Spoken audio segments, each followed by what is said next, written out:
우리의 성경 읽기가 이제 신명기 이제 몇 장을 이제 얼마 남지 않고 있습니다. 이제 신명기만 읽으면 모세가 소위 썼다고 하는 모세오경을 이제 우리가 다 읽게 되는 그런 셈입니다. 모세오경은 이스라엘의 뿌리, 또 신앙의 근간이라고 할 수 있는 토라입니다. 그들은 그 토라를 매우 어릴 적부터 또 읽고 듣고 또 익히는 그런 과정들을 통해 내가 누구인지, 또 하나님은 누구인지, 또 하나님 앞에서 우리의 인생은 무엇인지를 또 깊이 깨달으며 살아가는 데 있어서 도움이 되는 책 모세오경. 이제 모세오경이 얼마 남지 않았습니다. 하나님의 부름을 받고 또 출애굽을 감당한 이후에 또 이스라엘 백성들과 더불어서 40년의 광야 생활을 이제 걸었던 모세의 모습을 우리가 그동안에 쭉 살펴보았습니다. 모세를 보면서 여러분들 어떤 생각이 드셨습니까? 모세가 이끌어가고 있는 이스라엘 백성들을 보면서 또 어떠한 생각이 드셨고, 또 그 모든 것들을 주관하고 또 섭리하시는 또 하나님의 이끄심을 보며 여러분들은 어떤 생각이 드셨습니까? 특별히 신명기의 말씀은 이제 가나안을 목전에 두고 이제 이 세들을 그곳으로 보내야만 하는 이제 모세의 심정, 또 마음, 간절함, 사랑, 이런 것들이 담겨져 있는 그런 메시지인데, 오늘 말씀을 통해서도 우리에게 그러한 감동과 또 은혜가 전달되었으면 참 좋겠습니다. 모세뿐만 아니라 이스라엘 백성들은 출애굽이라고 하는 정말로 진한 감동의 역사들을 그들은 목도를 했습니다. 홍해를 건너고 또 광야를 지나는 짜릿한 경험도 그들은 또 했었습니다. 인간으로서는 감히 할 수 없는 일이었지만 하나님께서는 하셨고 또 앞으로도 함께 하실 것을 약속하시면서 언약의 백성으로까지도 삼아 주셨습니다. 하지만 백성들의 선택, 그것은 늘 보면 회의적이라고 할 수 있습니다. 물론 오랜 세월을 애굽에서 종노릇해야만 했었던 저들의 숙명, 또 저들의 운명, 그런 것들을 생각해 보면 40년이라고 하는 세월이 여전히 적은가? 저들에게는 여전히 더 많은 시간이 필요했었는가? 이런 생각이 들 수도 있지만, 그러나 광야 가운데의 그들의 삶은 언제나 회의적이었고 또 하나님을 선택하는 삶은 아니었습니다. 어느 분이 그런 이야기를 하더라고요. 우리는 우리에게 일어나는 일로 정의되지 않으며 선택의 여지는 항상 있다. 선택하는 힘을 발휘함으로써 우리는 운명을 넘어설 수 있다라고 그렇게 이야기를 했습니다. 우리는 항상 주변에서 일어나는 일들에 대해서 실패와 좌절, 내 삶이 그렇지 나에게 어떤 좋은 일이 있으랴, 이런 회의적인 선택을 할 때가 참 많이 있습니다. 그러나 우리는 선택할 수 있는 힘이 있고 또 그 힘에 의해서 우리의 운명조차도 넘어설 수 있다라고 하는 그런 이야기입니다. 사실 이스라엘 백성들은 하나님께서 그 힘을 주셨습니다. 날마다 그 힘을 불어넣어 주기를 원하셨습니다. 그러나 그들은 자기 인식에 대해서, 자기가 누구인지에 대해서 새로운 눈을 뜨는 것이 참으로 부족했던 백성들이었습니다. 하나님께서는 그런 백성들을 위해서 너희는 나의 택한 백성이다, 왕 같은 제사장이다, 거룩한 백성이다 라고 하면서 누누이 그들이 누구인지에 대해서 강조를 해 주셨습니다. 오죽하면 그런 삶을 계속해서 너희들이 누구인지를 좀 알라라고 하는 삶이 계속해서 이어질 수 있도록 언약의 말씀을 허락해 주셨습니다. 또한 얼마나 하나님께서 답답하셨으면 그분이 직접 시내산에서 내려와 백성들 가운데에 거하는 선택을 하셨겠습니까? 하나님의 선택은 백성들을 향한 올인이었습니다. 이 백성을 위해서라면 나는 선택하겠다. 이 백성을 위하는 일이라면 나는 그 선택을 감내하겠다. 그러나 그러함에도 불구하고 이스라엘 백성들은 수시로 딴 마음을 먹었던 게 사실입니다. 하나님께서는 수많은 백성과 나라들 가운데에서 적은 이스라엘을 선택하셨지만 그들은 하나님만을 선택하지는 못했습니다. 그래서 그들 인생의 끝은 광야가 되어버리고 말았던 겁니다. 엄밀히 말하면 출애굽 2세대들은 가나안에 가기 전에 모두가 다 부모님을 잃어버린 고아들이 되어버리고 말았습니다. 그러나 하나님께서는 모세를 남겨두셨고 여호수아와 갈렙을 남겨두셨습니다. 하나님께서는 항상 무언가를 남겨두시고 누군가를 남겨두시는 그러한 분이십니다. 절망적인 순간이지만, 희망을 찾아볼 수 없는 것 같지만, 그러나 하나님께서는 남겨놓은 사람들을 통해서 계속해서 하나님의 역사를 이루어 가시는 신실하신 하나님이시기 때문입니다. 비록 모세는 가나안에 들어갈 수 없었지만 광야 끝과 가나안의 경계선에서 다음 세대들에게 간절한 마음을 담아 설교를 하고 있습니다. 신명기는 총 모세의 3개의 설교문이 들어가 있는 말씀들입니다. 그 설교는 그 어느 때보다도 간절했을 것이고 과거와 현재와 미래를 잇는 소망이고 바램이었을 것입니다. 가나안을 목전에 둔 시점이었기 때문에 모세의 목소리는 그 어느 때보다도 비장했고 또 진중했으며 그리고 따뜻했을 것입니다.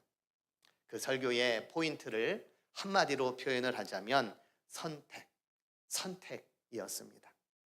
이것도 좋고 저것도 좋은 것이 아니라 이런들 어떠하리 저런들 어떠하리 그것도 아니고 이것을 해도 후회되고 저것을 해도 후회된다라고 하는 비관적인 운명론이 아니라 하나님의 말씀을 듣고 순종하며 살아가는 삶이야말로 가장 큰 복인 줄로 알고 그 복된 일을 선택하라는 모세의 말씀은 끊임없이 신명기 가운데에 스며들어가 있습니다.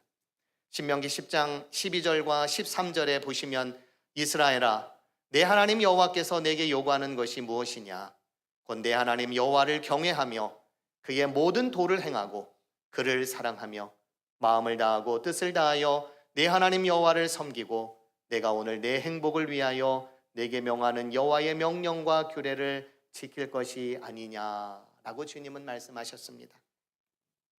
덴마크의 실존주의 철학자였던 키에르케고르는 그가 쓴 책 이것이냐 저것이냐라고 하는 책에서 인간의 모든 선택에는 그림자가 따른다고 하였습니다. 어떤 선택을 하든 완벽한 만족은 없다고 그는 이야기를 했습니다. 그러나 인간은 후회가 따를지언정 선택은 해야 한다고 했습니다. 그리고 그 선택에 대한 책임은 오롯이 그 선택을 한 사람의 몫이라며 그 선택에 대한 책임을 윤리적인 삶이다라고 이야기를 한 바가 있습니다. 이 말을 우리가 10분 이해한다면 신앙을 선택한다는 것, 그리고 하나님을 선택하는 것, 이것도 완벽한 만족감이 없는, 어떤 때는 후회가 되고 또 어떤 때는 내가 책임을 막중하게 지어야만 하는 그러한 선택인가 싶을 때도 우리가 신앙생활을 하면서 가질 때가 참 많이 있습니다. 내가 왜 이 길을 선택을 했을까? 내가 왜 이 길에서 이렇게 어려운 길을 선택하고야 말았을까? 내가 왜 이런 막중한 책임감을 가지고 이 신앙생활을 끊임없이 해야만 하는 걸까 싶을 때도 참 많이 있었을 겁니다. 그런데 예수님을 보면 예수님께서도 십자가 앞에서 고뇌하셨습니다. 그리고 피하기를 원하셨습니다. 어쩌면 예수님도 선택은 하셨지만 갈등을 하셨습니다. 그리고 고민도 많이 하셨습니다. 그럼에도 불구하고 그는 십자가의 길을 끝까지 걸어가셨습니다. 그 이유가 있다면 십자가의 길, 말씀대로 순종하며 또 그 말씀대로 이루어지는 삶이야말로 인생 가운데의 가장 기쁨인 것으로 알고 나는 그 선택을 하겠노라. 그리고 그 선택의 책임은 오롯이 나의 몫이니 나는 그 길을 끝까지 걸어가겠노라 라고 하였던 예수님의 그 마음이 아니었는가 싶습니다. 우리가 선택한 것을 위해 최선을 다합니다. 그리고 최선을 다했다고 생각을 합니다. 그러나 그 선택만큼 아주 좋은 것으로 누리지 못하는 것과 같은 그러한 생각을 가질 때도 많이 있습니다. 그러나 성경에 보면 우리가 최선을 다하듯 하나님께서도 우리를 위하여 최선을 다하시는 분이십니다. 내가 오늘 내 행복을 위하여, 하나님의 관심사는 온통 우리의 행복이고 하나님의 관심사는 온통 우리인 것처럼 오늘 내 행복을 위하여 내게 명하는 여호와의 명령과 규례를 지키라면서 우리의 선택을 요구하고 계십니다. 하나님께서는 오늘 우리의 행복을 위해 마음과 뜻과 정성을 다해 우리를 인도해 주시는 그러한 분이신 줄로 믿으시기를 바랍니다. 미국의 작가이자 미래학자였던 엘빈 토플러가 그 옛날에 이런 이야기를 했다고 합니다. 인간은 언젠가 과잉 선택의 희생자가 될 것이다. 과잉 선택의 희생자가 될 것이다 라고요. 실제로 오늘날 우리는 수많은 선택지 앞에서 완벽하지 못하고 또 만족스럽지 못한 선택을 했다면서 우울해하기도 하고 또 슬퍼하기도 합니다. 그래서 미국의 심리학자인 베리 슈워츠라고 하는 사람이 지난 한 세기 동안에 인간들의 삶을 조사해 보니까 우울증과 자살률의 가장 큰 원인이 높은 기대치에 있었다. 그리고 그에 따른 실망에 있었다라고 진단을 하였습니다. 여기서 실망이라고 하는 것은 내가 왜 그 선택을 했는가? 내가 어쩌자고 그 선택을 했는가?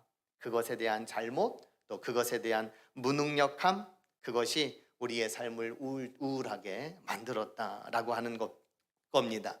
그래서 그는 이렇게 제안을 해요. 최고를 추구함이 아니라 만족을 추구하는 삶을 살아라.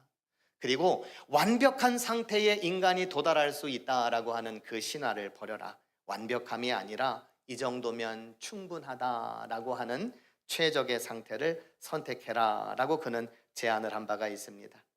신명기를 읽어보면 복받는 길에 대해서 하나님께서 말씀하시는데 그 선택은 결코 많지가 않습니다. 너무 선택지가 많아서 하나님 제가 어찌할 바를 모르겠습니다 라고 하는 정도가 결코 아닙니다. 딱 두 가지입니다. 하나님의 말씀을 듣고 순종하면 복을 받고 그렇지 않으면 심판을 받을 것이다. 쉽습니까? 어렵습니까? 쉬운 것 같으면서도 어려운 삶입니다. 선택은 쉬운데 그 선택에 따른 책임은 참으로 막중하고 어려운 것 같기도 합니다. 그러나 분명한 것은 이 두 가지 가운데에 우리가 선택해야 될 것은 자명하다라고 하는 이 사실입니다. 지난번에 리모델링을 하면서 정말 어려웠던 것이 뭐냐면 무슨 색깔을 골라야 되느냐라고 하는 것이었습니다. 이 색깔을 고르는 거는 우리가 이 재정을 어떻게 채워야 하지라고 하는 것보다도 정말 더 어려웠던 그런 순간이었던 것 같습니다.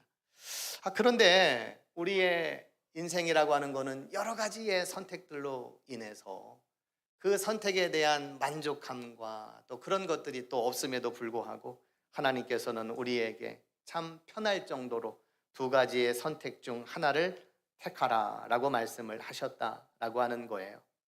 그런데 이스라엘 백성들을 성경을 통해서 보면 그들은 잘 선택하지를 못했습니다. 도리어 그들은 여러 선택지를 도리어 만들어 버렸습니다. 하나님께서는 둘 중 하나를 선택할 수 있을 정도로 말씀도 주셨고 또 시내산에서 모세와 심혈을 기울여서 십계명의 말씀까지도 만들어 주셨습니다. 그러나 그들은 금송아지라고 하는 선택지를 만들었습니다. 그리고 언젠가는 애굽으로 돌아가자라고 하는 선택지도 만들었습니다. 그러던 것이 이제는 모세도 못 믿겠고 하나님도 못 믿겠다, 갈아치우자라고 하는 선택지를 또 만들었습니다. 그리고 결국에는 스스로 죽음과 파멸의 길이라고 하는 선택지에 빠져버리고 말았습니다. 인간은 끊임없이 무언가를 선택하고 무언가를 만드는 일에 능숙한 사람인 것 같습니다. 하나님께서는 이렇게 살면 복된 길이라고 말씀했음에도 불구하고 우리는 그것이 최고가 아니고 최선이 아닌 것처럼 여겨져서 그랬는지 우리는 또 다른 선택지를 만들어가며 결국에는 파멸의 길로 걸어가는 것이 우리의 인생이 아닌가 하는 겁니다. 그래서일까요? 오늘 본문 11절부터 14절에 보니까 모세는 생명의 말씀이 어디 먼 곳에 있는 것이 아니라 매우 가까이 있다고 하시면서 이렇게 말씀하셨습니다. 내가 오늘 내게 명령한 이 명령은 내게 어려운 것도 아니요 먼 것도 아니라 하늘에 있는 것이 아니니 내가 이르기를 누가 우리를 위하여 하늘에 올라가 그의 명령을 우리에게로 가지고 와서 우리에게 들려 행하게 하려 할 것이 아니요 이것이 바다 밖에 있는 것이 아니니 내가 이르기를 누가 우리를 위하여 바다를 건너가서 그의 명령을 우리에게로 가지고 와서 우리에게 들려 행하게 하려 할 것도 아니라 오직 그 말씀이 내게 매우 가까워서 내 입에 있으며 내 마음에 있은즉 내가 이를 행할 수 있느니라 라고 분명히 말씀하셨습니다. 진리는 가까운 곳에 있다. 평범한 곳에 진리가 있다 라고 하는 말씀으로 읽혀집니다. 그런데 우리는 왠지 모르게 가까운 곳, 평범한 곳은 무시하고 먼 곳에서 뭔가 대단한 것이 나올 것만 같은 그런 곳만을 우리는 찾으려고 하는 경향이 있습니다. 인재를 등용할 때도 외국물을 먹어야 하고 물건을 구매할 때도 물 건너와야 좋은 것이라고 여겼던 때가 있었습니다. 순례를 해도 동네산은 안 되고 스페인의 산티아고 정도는 가야 순례를 했다고 여겨지는 것이 또 우리의 모습이기도 합니다. 예전에는 봄이 오면 꽃이 피는 줄 알았습니다. 그런데 요즘은 꽃이 피니까 봄이 온다라는 생각이 더 듭니다. 예전에는 봄에 무슨 꽃이 피는지 별로 관심이 없었습니다. 그런데 우리 동네 남천동을 지나다니면서 동백이 피더니 매화가 피고, 매화가 피더니 목련이 피고, 목련이 피니까 개나리와 진달래가 피고, 그러더니 벚꽃이 피는 것을 보았습니다. 아주 가까이에 있는 하나님의 창조 질서도 모르면서 진리를 쫓는다고 하는 저의 모습, 멀리서 진리를 찾고 있었던 것은 아닌가 하는 생각을 동네에서 가져본 적이 있습니다. 그렇게 생각을 해보니까 내가 관계하는 모든 것들, 내 주변에 있는 사람들, 그것이 가정이 되었든 교회가 되었든 직장과 일터가 되었든 진리는 먼 곳에 있는 것이 아니라 진리는 그 가운데에 있음을 우리는 또한 알게 됩니다. 그 진리를 내가 모르기에 그 진리를 내가 선택하지 못한 것뿐이지 하나님께서는 우리 가운데에 진리를 심기워 주셔서 그 선택을 하라고 우리에게 날마다 말씀해 주십니다.